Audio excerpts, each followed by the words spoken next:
네, 안녕하십니까. 네, 안녕하십니까. 극적으로 지난번에 당 갈등 봉합하면서 당사에 야전 침대 놓고 숙식을 해결하겠다. 자, 이렇게 얘기하셨는데 지금 당사에서 계속 숙식을 해결하고 계십니까? 아닙니다. 아직까지 당사의 공간 마련이 여의치 않아가지고 아, 조금 기다리고 있고요. 네, 최대한 조속하게 저희가 그렇게 할 수 있도록 하겠습니다. 알겠습니다. 조속하게 이제 당사에서 숙식을 해결하겠다 말씀해 주셨는데 어쨌든 선대위 재편 후에 최근 윤석열 후보 지지율 반등세가 뚜렷하거든요. 가장 주요한 상승 원인 어떻게 분석하고 계십니까? 제가 이제 선대위 갈등 상황 중에서도 항상 선거에서는 대전략을 여럿과 공유하고 그걸 바탕으로 선거를 치르는 게 중요하다 이렇게 말씀드렸는데 지금 저희 당의 대전략이 이제 가닥이 잡힌 것 같습니다. 소위 2030 세대와 그리고 전통적 지지층을 기반으로 해서 이제 세대 결합론을 통해 가지고 또는 세대 포위론이라고 불리는 전략을 통해 가지고 저희의 기존 지지층을 회복해 나가고 있는 모양새입니다. 네, 세대 결합론을 바탕으로 해서 이제 지지를 회복하고 있다 말씀해 주셨는데 특히 최근에 2030 중심으로 지지율 회복세가 굉장히 크거든요. 어제 한 여론조사 전문가가 이준석 매직이다 이런 평가를 저희 방송에서 내놓더라고요. 자, 동의하십니까? 예. 저는 20대, 30대 같은 경우에 2021년에 서울시장 선거 때부터 전당대회에 이르기까지 그리고 당 경선 과정에서 여론을 주도하는 모양새를 보이면서 사실 정치 혁명의 주체가 되었었습니다. 그런데 네. 이번에 우리 후보가 선출되고 나서도 상당한 컨벤션 효과를 누리면서 그런 어떤 2030 세대와의 결합이 강했지만은 그 뒤에 이제 메머드형 선대위를 꾸린다고 하면서 그 과정에서 다소 검증되지 않은 인사 또는 우리 당과 정체성이 맞지 않는 인사들의 영입 등이 뒤따르면서 예. 잠시 2030 세대가 이탈했었고 그것이 우리 후보의 지지율 하락으로 나타났었는데 네. 최근에 선대위에서 선대본부 체계로 개편하면서 2030 세대가 선호할 만한 정책과 그리고 의사결정의 신속성 등을 바탕으로 해서 저에게 이탈했던 지지층이 급속하게 회복되고 있는 모양새입니다. 의사결정의 신속성. 자, 이 부분도 꼽아주셨는데 자, 이거 외에도 그 젊은 층의 지지율 회복세를 보이는 이유 중에 하나로 여성가족부 폐지라든가 병사 월급 200만 원 이런 페이스북에 윤석열 후보가 올린 단문 공약 영향도 꼽으시는 분들이 있는데 반면에 국민의힘이 너무 20대 남성층에만 공을 들이는 거 아니냐, 20대 여성층 공약이 좀 부족하다 이런 지적도 나오거든요. 실제로 그런 20대 남성, 20대 여성을 갈라서 20대 남성의 지지율이 어느 정도 나오니까 20대 여성을 접근해보자라는 취지에서 과거 신지혜 씨를 영입하는 등 여러 가지 행보를 했었는데 오히려 네. 그런 행보가 기존의 지지층에게 많은 혼란을 가져다 준 것 같습니다. 그렇기 때문에 그런 식으로 무슨 보물 모으기 하는 것처럼 그렇게 하나하나씩 갈라가지고 뭐 네. 지지층을 영입하려고 하는 것보다는 예. 저는 큰 틀에서 저희의 정책이 일관된 철학을 바탕으로 운영되면은 네. 그것에 따라 가지고 20대 남성뿐만 아니라 다른 지지층도 골고루 지지층이 확보될 수 있다 이런 생각을 하고 있고요. 예. 실제로 20대 여성 같은 경우에도 이 여성가족부 문제만 하더라도 남성을 위한 공약이라고만 볼 수는 없는 것입니다. 왜냐하면 여성가족부가 지금 20년째 있으면서 과연 여성의 권익 신장을 위해 가지고 그에 투입된 예산 대비에 충분한 활동을 하고 있느냐는 여성들도 상당히 좀 개선이 필요하다는 시각으로 보고 있는 지점도 있기 때문에 네. 저는 이것은 세대를 나눠서 생각할 부분이 아니라 정부 부처의 효율성에 대한 우리 국민들의 우려가 반영된 것이다 이렇게 봅니다. 네. 윤석열 후보가 남녀 갈등, 세대 갈등을 주장한다. 나쁜 정치의 전형이다. 자, 이렇게 평가한 이재명 후보의 평가에 대해서는 어떻게 받아들이십니까? 이재명 후보는 상대 후보를 비방하기 전에 본인의 젠더 정책이 정확히 무엇인지 이런 것들을 살펴야 되는 것이거든요. 네. 그리고 만약에 국민의힘이 정말로 20대 남성들을 위한 정책을 펼치면서 갈라치기를 하고 있다 그러면은 그것에 불만을 가진 여성 지지층이 다른 당이나 다른 후보로 이전되는 현상이 보여야 될 텐데 그러면 여성주의 운동을 가장 강하게 신봉하고 있는 정의당 같은 경우에 최근에 지지율이 하락세를 면치 못하고 있거든요. 예. 그렇기 때문에 저는 그런 식으로 무슨 가족 오락관식으로 남성팀 여성팀 갈라서 생각할 문제는 아니다 이렇게 봅니다. 예, 알겠습니다. 자, 그리고 최근에 뭐 단문 메시지라든가 지금 이준석 대표하고 원희룡 본부장하고 내놓은 그 쇼츠 공약, 자, 이런 것도 화제를 모으고 있는데요. 자, 젊은 층하고는 소통을 좀 넓혀가는 측면이 있습니다만은 상대적으로 국민의힘 전통 지지층, 노년층에게는 조금 소외감이 생길 우려는 없을까요?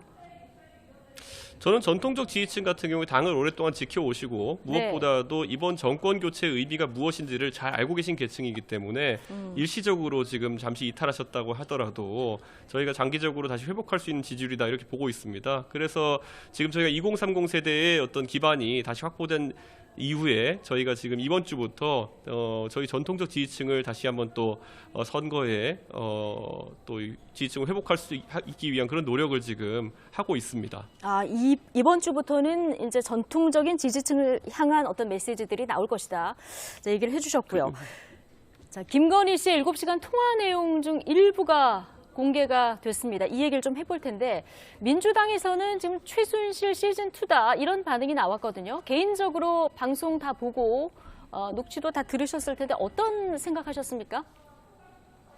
저희 후보자의 배우자가 그런 대화를 했을 때 아마 그 방송 내용을 보신 분이라면은 네. 이것이 정말 취재를 하고자 하는 기자와의 대화인지 아니면 사적으로 편한 대화를 하다가 나온 이야기인지는 바로 분별하실 수 있을 것이다 이렇게 생각합니다. 그렇기 네. 때문에 지금 언급되는 내용들이 사적인 대화에서 이렇게 오간 것은 큰 문제가 되지 않는다 이렇게 판단하고 있고 특히 후보자의 배우자가 여러 가지 정치 상황에 대해 가지고 본인의 정치적 견해를 표현한 것 같은 경우에는 전혀 네. 문제가 될 상황이 아니다 이렇게 네. 판단하고 있습니다. 예, 이게 사적 대화인지 공식 인터뷰인지는 들으신 시청자 여러분들께서 판단하실 거다.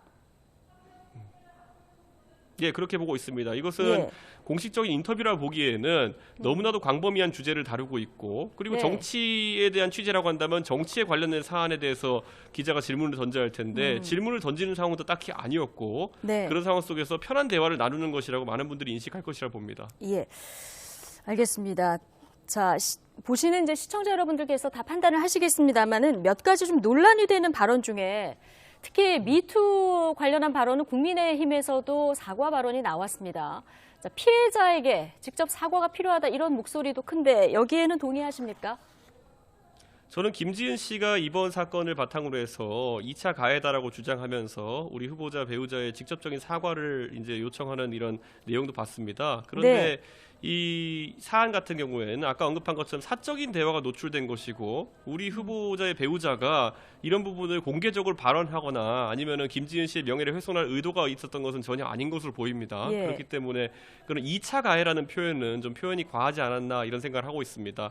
다만 어쨌든 후보자의 배우자가 언급한 것처럼 이런 부분에 있어가지고 본인의 견해가 노출되고 그것이 또 국민 정서와 맞지 않는 부분이 있다면은 그것은 사과한다는 것이 기본적인 입장입니다. 예.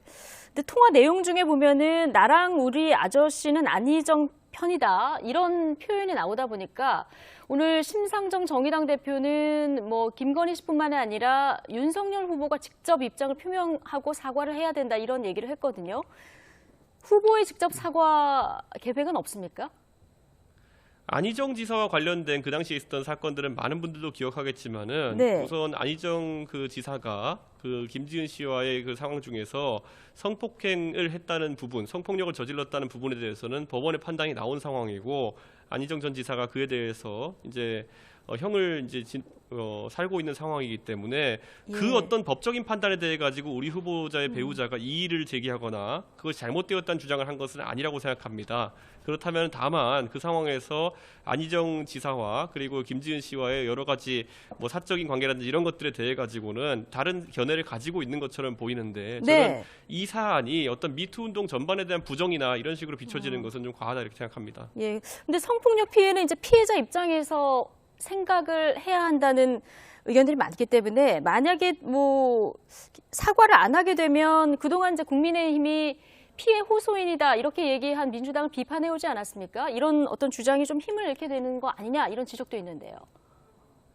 아까 말씀드린 것처럼 그 형사적으로 판단이 내린 부분, 그 부분은 안희정 전 지사의 과오라는 것을 저희는 명확하게 인식하고 있고 네. 우리 후보자의 배우자도 그것에 대해 가지고 부정을 하는 발언을 한 것은 아닙니다. 전반적으로 상황에 있어서 그런 판단을 한 것이고 저는 지금 시점에서 후보자의 배우자가 이 사안에 대해서 공개될 것을 예상하고 한 대화도 아니고 무엇보다 네. 사인 간의 대화이기 때문에 네. 앞으로 이런 것들 하나하나가 정치 현장으로 나와가지고 정치적 어떤 소재가 된다는 것 자체가 저는 굉장히 예. 국민들에게 꼭 이런 것까지 다 보도되고 이런 것들에 대해서도 입장 표명을 다 해야 되느냐라는 인상을 줄 수도 있다고 피로감을 생각합니다. 줄 수도 있다. 이렇게 보시는 것 같고요. 예.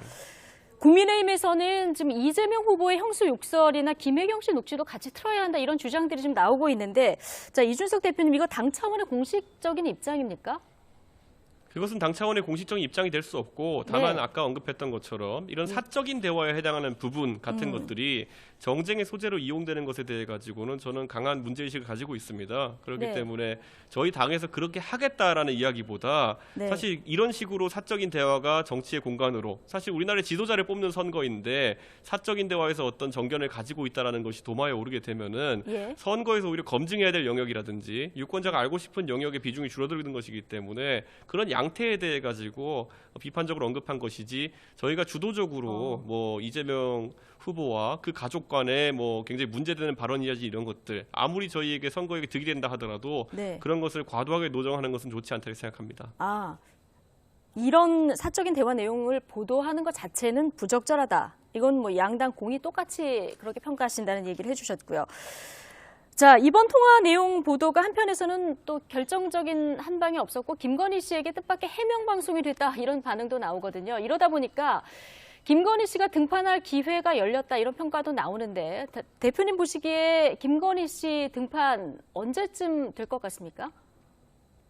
저는 예전부터 후보자의 배우자가 공개 활동을 한다고 해서 우리 후보자에게 해가 되거나 아니면 도움이 안 되는 상황은 아닐 것이다, 이런 네. 이야기를 해왔습니다. 그래서 후보자의 배우자가 원래 뭐 사업도 하고 이러면 상당히 활달한 활동으로 이렇게 자신의 영역을 가져왔던 인물이기 때문에 공적 활동 영역에서도 빠르게 적응할 수 있을 것이다, 이런 판단이었는데, 네. 다만 이 문제는 후보자와 후보자의 배우자가 가족 내의 긴밀한 토의를 통해 가지고 결정할 수 있어야 하는 것이지, 저희가 선대 본부나 아니면 당 차원에서 어떤 결과를 정해서 후보에게 통보하고 이럴 사안은 아니라고 생각합니다. 예, 알겠습니다.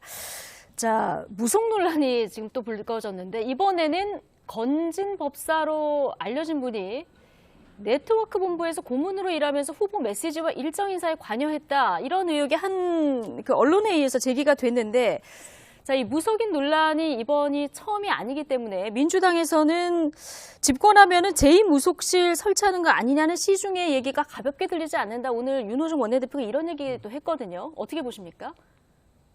저는 원래 선거 캠프에서 저는 메모드 선대위가 구축될 때 이런 부분을 예고했습니다. 사실 인사검증이나 이런 것들이 원활하지 않은 상황 속에서 다양한 인물들이 혼입되어 가지고 선거 과정에 오해를 살 수 있으니 작은 선대위를 가져가야 된다는 주장을 한 적이 있었는데요. 네. 실제로 이 언급되는 인사 또한 네트워크 본부라는 조직에서 활동했다라고 알려져 있는데, 아까 언급했던 것처럼 뭐 인사에 대해서 의견을 개진하거나 아니면 주요한 의사결정에 그분이 참여했다는 정황은 저는 드러나지 않고 있습니다. 네. 그렇기 때문에 우리 후보도 이 논란이 불거지자마자 전혀 거리낄 것 없이 바로 그럼 그 문제가 된다고 하는 조직을 해체하라는 지시를 내렸고, 이런 것처럼 후보가 어떤 그런 인사에 의존한다든지 하는 것은 과한 정치적인 공격이 아닌가, 이런 생각을 하고, 네. 원래 선대위나 선대본부에서는 굉장히 많은 분들이 선의를 바탕으로 활동하겠다 오는 분들이 있기 때문에 그분들 하나하나에 대해 가지고 그분들이 뭐 공직을 맡고 나중에 국가의 권력을 행사하는 단계가 아닌 이상 인사검증을 강하게 하지 않는 것이 어느 당을 막론하고 있는 현상이고요. 그런 문제가 되는 인사를 다 잡아가지고 저희가 서로 공격하기 시작하면은 예. 민주당에서도 뭐 끝이 없을 겁니다. 끝이 없을 거다. 그럼 선대위 개편 이후에 캠프 대응이 좀 기민해졌고 또 윤석열 후보도 좀 단호해졌다, 이렇게 평가하고 계십니까? 실제로 우리 후보가 선거를 처음 치러보기 때문에 그 네. 과정에서 도와주겠다고 하는 많은 인사들에 대해 가지고 뭐 박절하게 대할 수 없는 상황도 있었고 하다 보니까 초기에 좀 이렇게 선대위가 혼란 구조 속에 있었지만은 후보가 큰 결단으로 인해 가지고 선대본부 체제로 전환하기로 한 이후에는 네. 뭐 저도 권영세 본부장과 그리고 원희룡 본부장과 긴밀히 협의하면서 지금 당무와 함께 선거운동을 지휘하고 있습니다. 그렇기 때문에 이런 부분은 뭐 아주 크게 개선되었고 앞으로 한 40여일, 50여일 남은 선거 기간 동안에는 굉장히 효율적이고 신속한 선거운동을 저희가 보여줄 수 있을 것이라 생각합니다. 예. 최근에 안철수 후보 지지율이 2자릿수까지 올라왔습니다. 대표님은 여전히 단일화에 부정적인 입장 계속 내놓고 계신데, 박빙 구도에서는 결국 그 윤석열 후보와 안철수 후보가 단일화할 수밖에 없지 않을까요? 단일화는 원래 지는 후보들의 언어입니다. 2등, 3등 하는 후보가 보통 1등 후보를 이겨보겠다고 하는 것이 단일화인데, 네. 우리 후보는 각종 여론조사에서 지금 1등을 구가하는 조사가 많이 나오고 있습니다. 그런 상황 속에서 단일화를 언급하는 것 자체가 저는 네. 매우 부적절한 상황이다, 이렇게 생각하고, 네. 2등과 3등 후보가 그 지지율을 합친다 하더라도 보통 산술합이 나오지 않는 경우가 많습니다. 예. 그렇기 때문에 저는 어떤 상황에서도 단일화라고 하는 것은 지금 세간에 알려진 것보다는 제한적인 효과밖에 없을 것이다. 이런 판단을 하고 있습니다. 아, 제한적인 효과밖에 없을 것이다. 근데 안철수 후보가 단일화 없이 나는 완주하겠다. 자, 끝까지 이렇게 가면은 만약에 3자 구도로 선거가 치러질 수도 있지 않겠습니까? 그럴 때도 승리 가능하다고 보십니까? 저는 지금까지 많은 선거에서 저희가 경험적으로 알고 있는 것은 3등 후보 같은 경우에는 나중에 사표 방리 심지 때문에 어차피 1등, 2등 후보에게 결국 표가 쏠리는 형상을 경험하게 됩니다. 그렇기 때문에 굳이 단일화가 아니더라도 우리 후보가 정권 교체를 바라는 일반적인 여론조사에서 과반 이상의 표심으로 드러나는 정권 교체 지지층의 그런 표를 더 네. 많이 확보할 수 있을 것이라고 확신합니다. 예. 자, 설 연휴 전에 이재명 후보와 윤석열 후보 간 토론 날짜와 시간이 정해졌더라고요. 그럼 어떻게 준비하고 계십니까? 우리 후보가 지난 그 경선 과정에서 16번의 토론에 참여했습니다마는 네. 그때 20년 가까이 정치를 해오신 원희룡, 홍준표, 유승민 이런 분들과 토론을 하면서도 정치 신인으로서 크게 밀리지 않는 모습을 보여줬습니다. 그렇기 때문에 이재명 후보 측에서 어떤 근거 없는 자신감으로 이렇게 뭐 토론에 자신감을 보이는지 모르겠지만은 저는 우리 후보가 토론에서도 국민들에게 자신이 전달하고자 하는 바를 명확히 전달할 수 있는 충분한 능력을 갖추고 있다 이렇게 생각합니다. 예. 자, 마지막 질문 한 가지만 더 드리겠습니다. 대선과 함께 치러질 국회의원 재보궐선거. 자, 지금 공정관리위원회 구성을 이번 주 발표한다 이런 보도가 나왔는데, 자, 보궐선거 지역 중에서 종로 관련해서 여기는 러닝메이트 개념으로 보는 시각이 많다 보니까 뭐 원희룡 본부장, 유승민 전 의원 이름도 지금 거론되는 이런 상황입니다. 자, 이준석 대표께서는 종로 출마 고려하고 있지 않다. 예전 인터뷰에서는 이런 말씀을 해주셨는데 직접 출마 여전히 고려 안 하고 계십니까? 예, 저는 상계동을 지켜야 되는 그런 숙명이고요. 네. 지금 상황에서 러닝메이트라는 개념보다는 실제로 종로 의석을 한석 가져올 수 있는 적임자가 누구냐를 판단해야 됩니다. 지금 현재 여당에서 어떤 후보를 출마시킬지도 모르는 상황이고 그런 예. 상황 속에서 오히려 저희가 여당이 된다 하더라도 의석 하나하나를 늘려나가는 과정이 중요하기 때문에 저는 이번 선거에서 당선 가능성도 중요한 고려사항에 넣어야 되는 것이고 네. 저희가 과거 영입 때문에 아주 큰 곤란을 겪었던 것처럼 러닝메이트 개념으로 급하게 영입된 인사가 출마하는 것도 다소 위험성이 있다 이렇게 생각하기 때문에 예. 저는 당내에서 충분한 득표 역량을 가지신 분들이 많이 나섰으면 좋겠다 이런 생각입니다. 당선 가능성을 가장 우선순위로 놓고 판단하겠다. 자, 이렇게 들립니다. 자, 50일 남은 대선 전국 오늘 이준석 국민의힘 대표 이야기 들어봤고요. 목요일에는 박용진 민주당 선대위 공동선대위원장 모시고 민주당 이슈도 좀 이야기 나눠보겠습니다. 이준석 대표님 오늘 시간 내주셔서 고맙습니다. 네, 감사합니다.